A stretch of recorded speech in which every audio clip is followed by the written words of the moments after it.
Welcome, everybody, to tonight's case-based discussion program. Title is Molecular Testing and the Implications for Adjuvant Therapy in Early-Stage Lung Cancer. Delighted to say that we have Sharu Agarwal and John Kacharzik from the University of Pennsylvania, representing both medical and thoracic oncology. And I think we're also going to get some updates from the recent World Lung Conference. So, Sharu, I'm going to turn it over to you. Great, thank you, everyone. So we're going to talk a little bit about molecular testing and implications of new therapies for early stage non-small cell lung cancer. I really like this slide because this shows us that we've come such a long way in management of patients with stage 4 lung cancer. With the availability of targeted therapy, such as alectinib, we are improving 5-year overall survival to now 62.5% for patients with stage 4 non-small cell lung cancer. And on the far right, you can see that for patients that may not be candidates for targeted therapy, with the availability of immunotherapy, we can improve 5-year overall survival to 32%.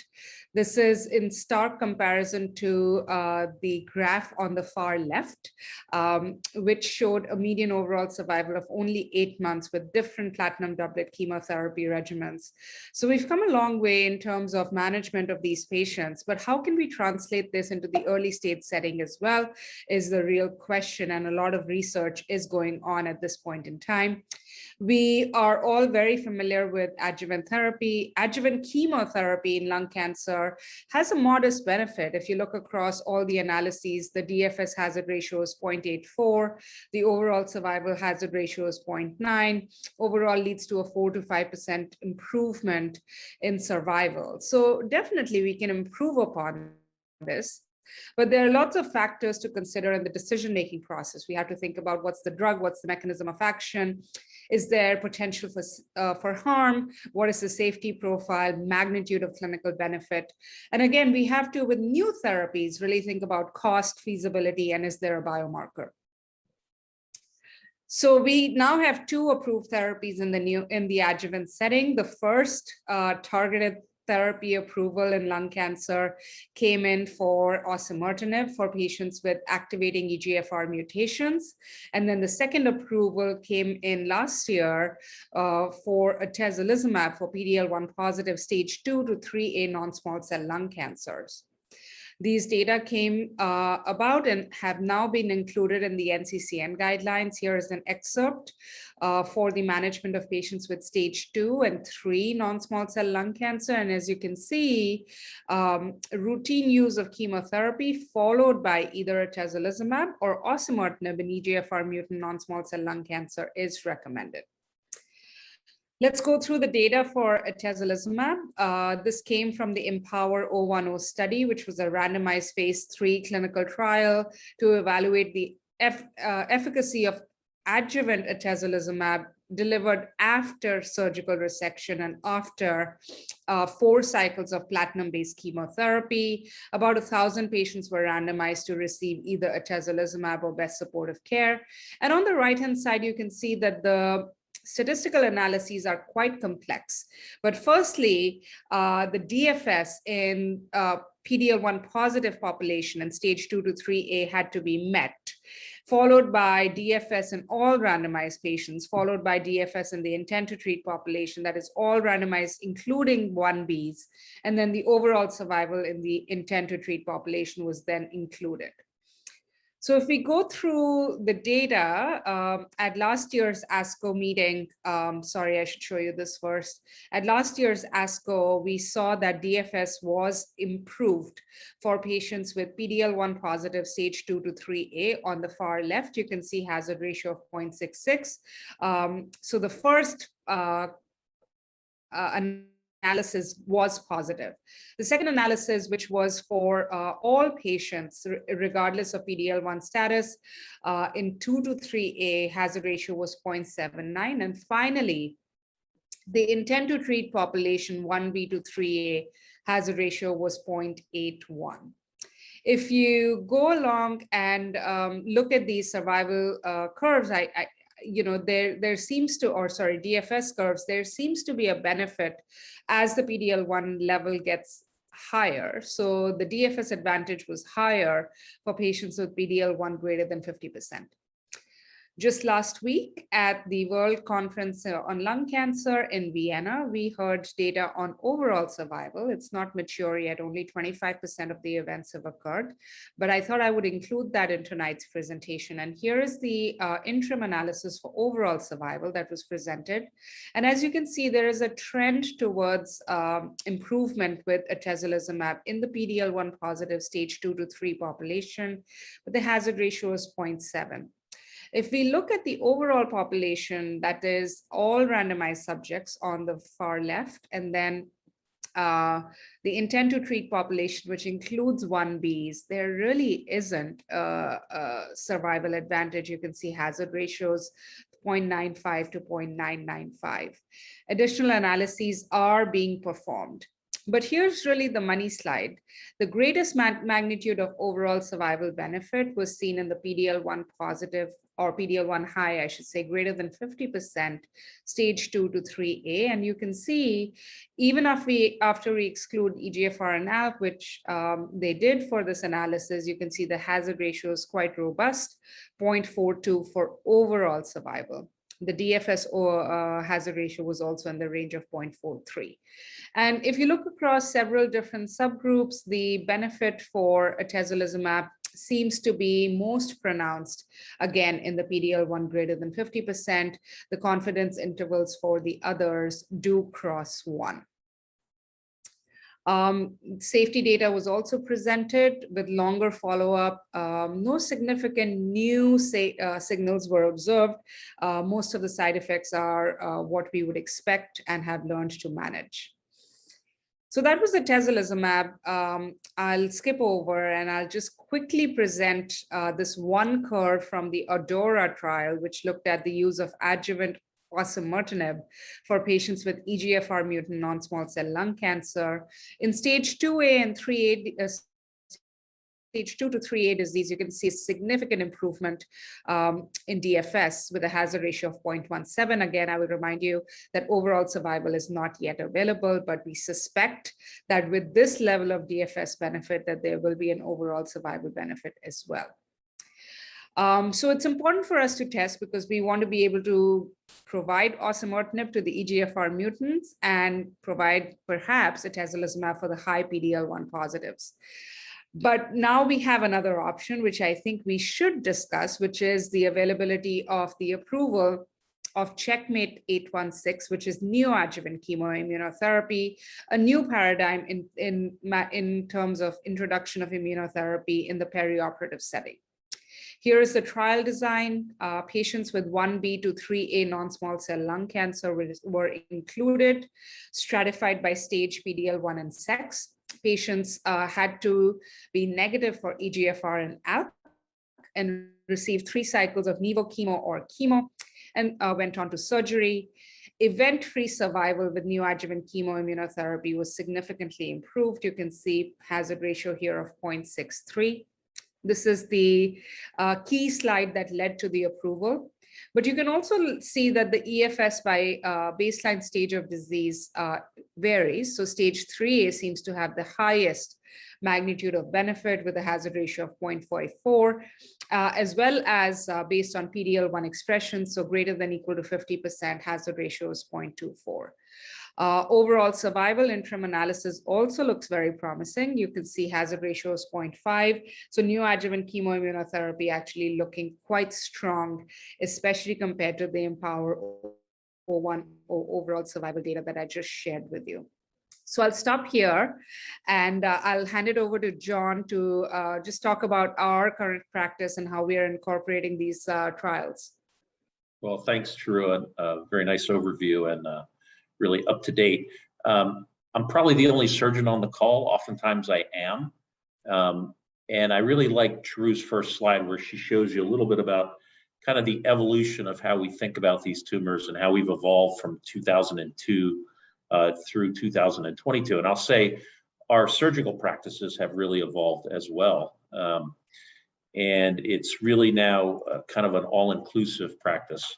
And I really follow almost no lung cancer patients myself. I refer everybody for a medical oncology opinion and do it fairly early, usually after the first post-op visit, sometimes before to kind of discuss whether we're going to give them the adjuvant chemotherapy or not.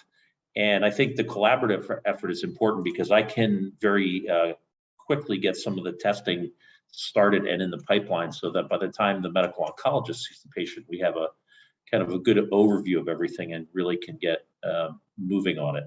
I'll be frank with you, it is too big of a field and too fast moving in the past several years for most surgeons to keep up with it. And so you really need to have a good collaborative effort. So I hope that you encourage all of your surgeons to participate in your tumor boards, try to keep up as best they can on the trials. And hopefully with some of the cases that we're going to talk about, and that's really the part of these discussions that I enjoy, hopefully we can uncover some of the kind of pitfalls and things that crop up in the decision making. Especially, True was touching on the Checkmate 816 trial, and there's a lot of discussion about that. And we see a number of patients in second opinion who have been referred where they're thinking about starting neoadjuvant chemotherapy. And we look at the patient and they really don't have a driver mutation and they're actually early stage. And so oftentimes we take those patients directly to surgery and then treat them post-op. And it's based on True and her colleagues helping us really understand the trials, really understand how the analysis was done, and really understand the hazard ratios for the trials and how to translate that information into patient care. So with that, I hope we can have some interesting cases and some lively discussion. So I had a patient I saw recently, 55-year-old, never smoker, a long time ago, had a right upper lobe ground glass opacity around 2 centimeters. In the fall, her son said, "Oh, can we have this rechecked again?" And the lesion really hadn't grown that much, but it was much more dense. And so she got a workup. EBUS, without biopsy, the lesion showed lung adenocarcinoma, but negative lymph nodes. PET CT was negative. MRI brain was negative. She had a right upper lobectomy, 3.7 centimeters. Good resection, negative lymph node involvement, no lymphovascular invasion, no visceral pleural invasion. It was pleural differentiated, but otherwise it's okay. Had an EGFR LA58R mutation plus another G873E in CIS. Discussed adjuvant therapy with the patient. I didn't recommend chemo given the size and the lack of lymph node involvement. I discussed with her also adjuvant osimertinib, saying, your chance of being cured is probably in the mid 70% range without any therapy. There is data there are data for stage 1B in ADORA. Wasn't quite as good, but it showed a DFS benefit. So I discussed that there would be a decreased recurrence rate. I discussed some of the side effects of OC with her, including a few % chance of pneumonitis or ILD and cardiomyopathy, and she chose to forgo any osimertinib because I don't think she wanted to do any more therapy, and it probably had been there for so long she just wasn't really worried about it. Mm-hmm. Sure. Do you want to go ahead? I mean, this is an interesting case. Is this an Asian non-smoking female? She was African, actually. And any other ground glass opacities, or this was the only one? This was the only one. And of the 3.7 centimeters, what was the invasive component? Do you know, was it pretty much a solid tumor when they took it out? Or was it mostly a carcinoma in situ with just a small invasive component? I don't know for sure, but I think it was mostly invasive. Yeah. A couple interesting things to note. We still 3.7 centimeters, depending on how solid it is, we generally will still do a lobectomy, although there is some emerging information about doing either a segmentectomy. Now, right upper lobe segmentectomies are technically challenging. There are 3 segments in the right upper lobe, but it's very difficult to do them. And for me, I think that 3.7 centimeters would be over the size limit where I would consider it. And it looks like they did a good job with their nodal staging. So in general, this is a patient that I would absolutely still send to medical oncology. My expectation would be they probably wouldn't offer them therapy, but I'd be interested to hear what Charu says based on the EGFR mutation, no other real risk factors, and no other GGOs. Yeah, this is a tough one. I think we've been still basing our use of adjuvant chemotherapy on the old CALGB trial that showed that perhaps if your tumor size is greater than 4 centimeters, then you can benefit from adjuvant chemotherapy in patients without nodal involvement. So I've still been using that cutoff of 4 centimeters to offer adjuvant chemotherapy. In this patient, I might not have offered adjuvant chemo. The consideration for targeted therapy, I think, is interesting. Again, when we look at the ADAURA data, the hazard ratio was strongest for 2 to 3A. For 1B, the DFS hazard ratio was not quite that strong. However, having said that, if you look at the indication and the approval for osimertinib, it's actually agnostic of stage.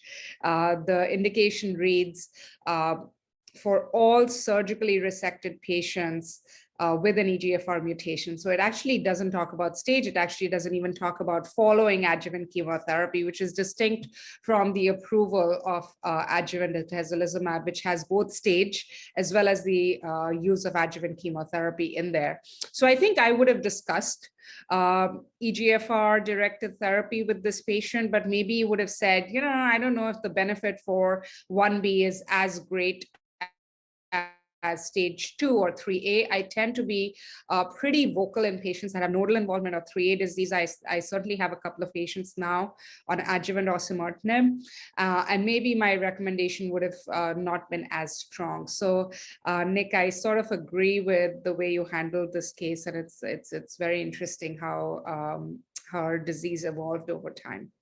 Sure, Go ahead. This would be a case that we'd probably look at in our tumor board, and we have Leslie Litsky and Shrew Deshpande, who are dedicated pulmonary pathologists. So when they tell you that's a 4 centimeter lesion, but it's mostly ground glass, and they'll always tell you the invasive component is, say, 6 millimeters. I mean, you treat that very differently than a 4 centimeter solid lesion. So how does that figure into your consideration, Shrew, since you brought up the 4 centimeter cutoff? Yeah, so I think if it was predominantly ground glass and the invasive component was only 6 millimeter, that would change my management completely. I would say probably not for adjuvant chemotherapy. So I think that kind of a discussion and input would be extremely important. I was just going to say, sure, that's kind of how I described it. I said, you know, if it was stage 2 or 3, I definitely recommend it, but I'm very on the fence. And if you want to try it and do it for, you know, up to 3 years, we can do it. But if you don't, I don't think it's the wrong decision. And so I think that made it easier for her to just say, I didn't want therapy. That's great. All right, let's, if there's no other questions, we'll go on to the next one, if that's okay with everyone. All right, so this is a patient with a 69-year-old presented with cough, was found to have a left upper lobe mass and prevascular adenopathy.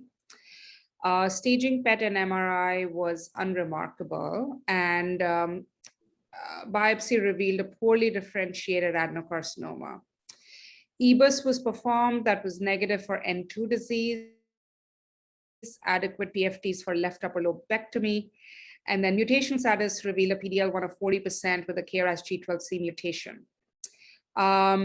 So what would be the most appropriate treatment? I guess EBUS has already been done, negative for N2 disease.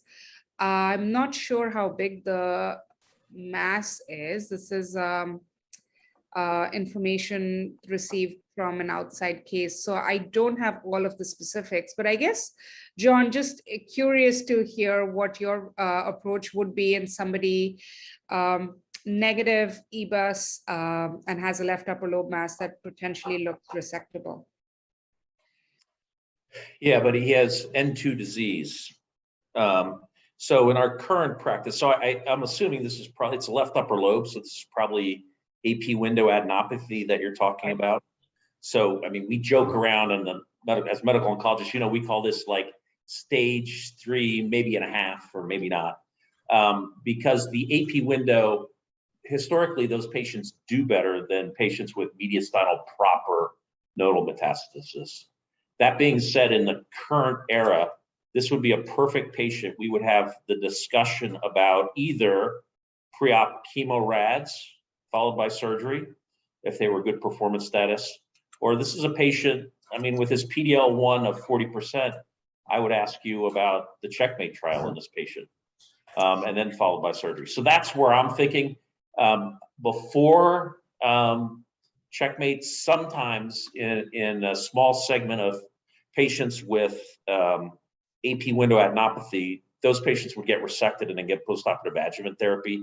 And then we'd fight about whether we were going to give them sequential or radiation after the postoperative chemo. But I think in the current era, I think this would be the perfect patient for consideration of the checkmate trial.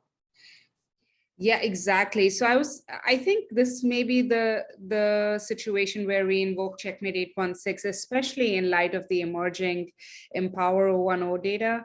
I think, if Empower 010 had shown us an overall survival benefit that was more significant than perhaps what we are seeing right now, I would have been more inclined to use adjuvant atezolizumab. But I think checkmate 816 has its advantages.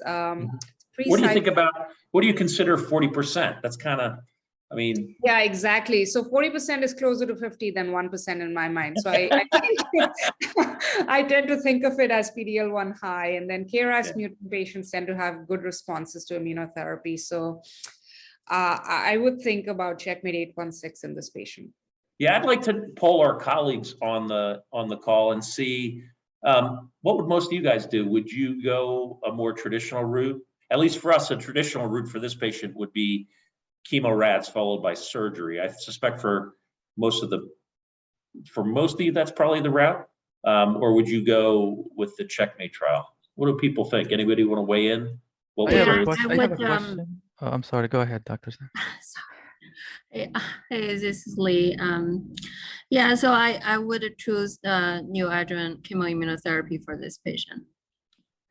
Yeah, this is Hussein. I mean, it says EBUS 14 negative nodes, so it looks like maybe the pitch showed activity, but when they biopsied them, but did they biopsy the 14 nodes with the EBUS? I mean, that's what I don't. So what is the real stage here? Is it really T2 and 2, or is it T2 and 0? Oh, I see. There's an error in the slide. I don't know. I don't know whose case it is, but I was assuming that it was N2 disease. Yeah. So this is not one of Penn's cases, but I would say that, the assumption here is that prevascular adenopathy has not been sampled.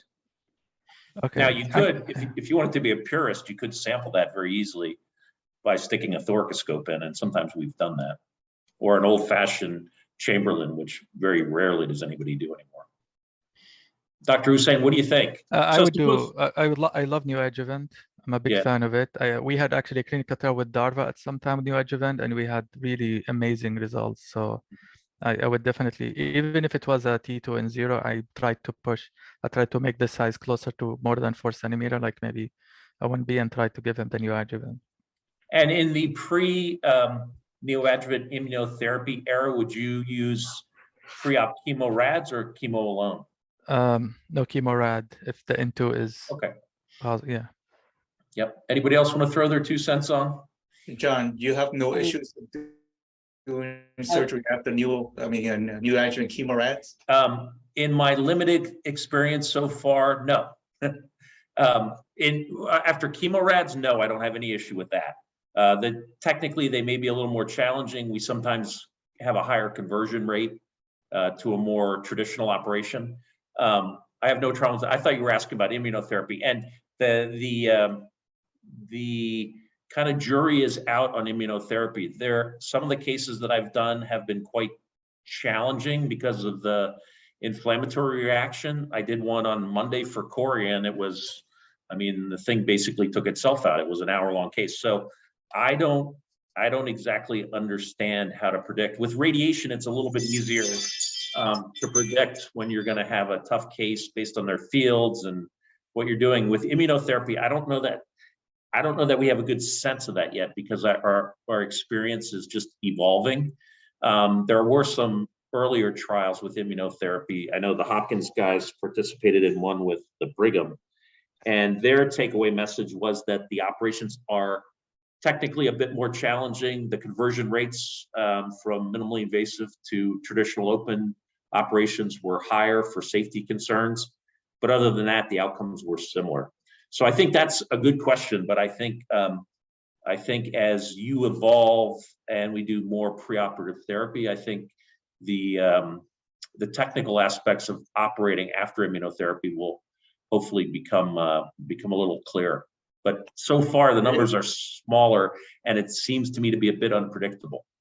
But the It data in seems the- like, sorry, it's, I'll just add one more thing. At the WCLC conference, Nadim-2 was also, data from Nadim-2 was updated and presented. So Nadim-2 is this neoadjuvant chemoimmunotherapy trial solely in stage 3A patients, again, comparing chemo-IO to chemo. And in that trial, there wasn't a significant reduction or significant increase in the lack of patients going to surgery on the chemo-IO arm. So most of the patients receiving chemo-IO were actually able to successfully go on to surgery. However, ironically, there was a higher percentage of patients on the chemo arm that did not make it to surgery. So across trials, it seems to be that chemo-IO does not really hamper the surgical process or surgical feasibility. Sorry, and I'll let you speak, Tim. So in my program, the chemoimmunotherapy has been pushed by the cardiothoracic surgeon. So, on a case-by-case basis, we have been using the chemoimmunotherapy, and particularly for a case like this, we would use chemoimmunotherapy rather than the traditional chemoradiation followed by surgical resection. And with a PD-L1 40%, I think it makes a much better option. I know that it is an evolving field, but this was basically pushed by the cardiothoracic surgeon in our hospital. And I practice in Leahy Clinic in Boston. Yeah, we would do Checkmate A16 too. I've only done it once so far, but I feel like I'll use it a lot more in the future. Yeah, I do think that, the attraction, it's very attractive to just use 3 cycles of chemotherapy, just use 3 cycles of immunotherapy and be done. Yeah. I just would find it very challenging if we didn't get a PAT-CR, then what do you do? Because we don't have a clear answer, and the way that the overall survival data is headed with Empower 010, using an additional year of immunotherapy may actually not be that attractive.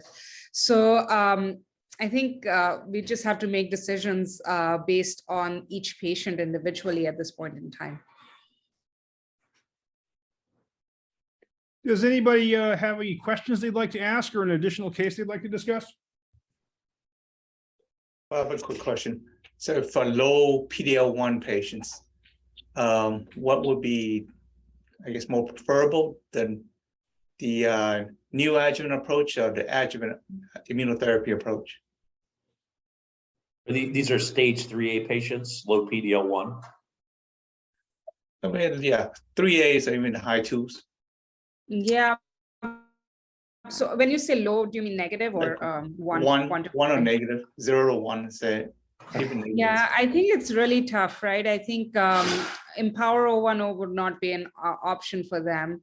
Yep. So I think if they're high 3As, then maybe consider chemo-IO. Recognizing that even in Checkmate 816, the low PD-L1s did not benefit to the same extent. Yeah, I think if it was 0, I mean, true, that would be the typical patient. We would go through our routine of chemo rads followed by surgery.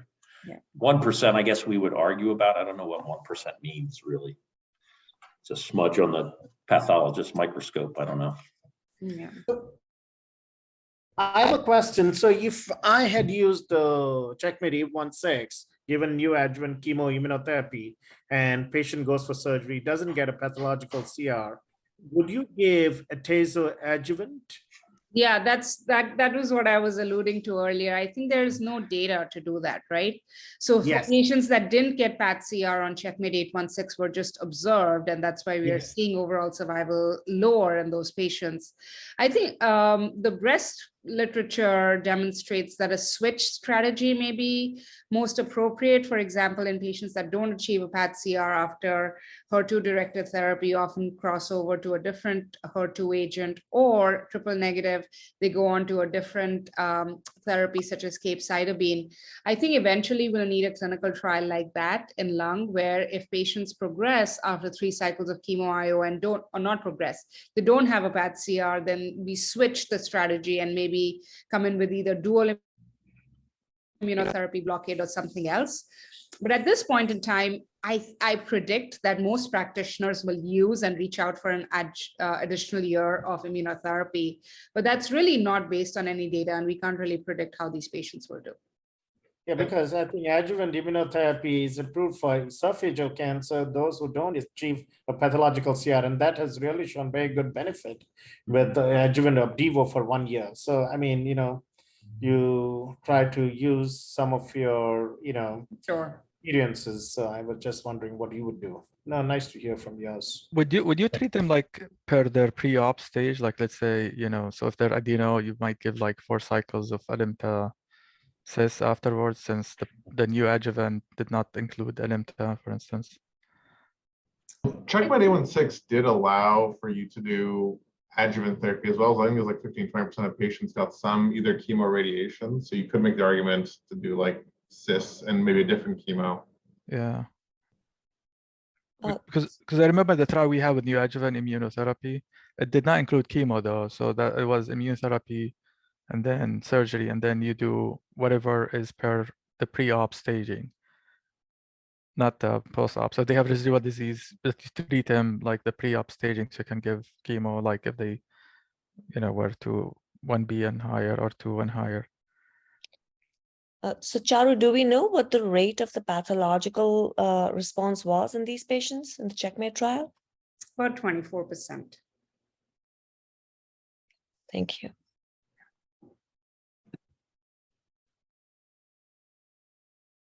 Another question. How about patients with an actionable mutations like the alpha, the EGFR for stage 3? What is the best approach in using neoadjuvant treatment on them, or do we use neoadjuvant at all? It's an excellent question. I think neoadjuvant EGFR inhibitors have been tried, but none of them have been related to PAT-CR or even EFS advantage. So they lead to radiographic responses, but actually don't translate into pathologic responses to the same extent that we see with chemo IO. So there's really no clear role of using EGFR TKIs in these patients in the neoadjuvant setting.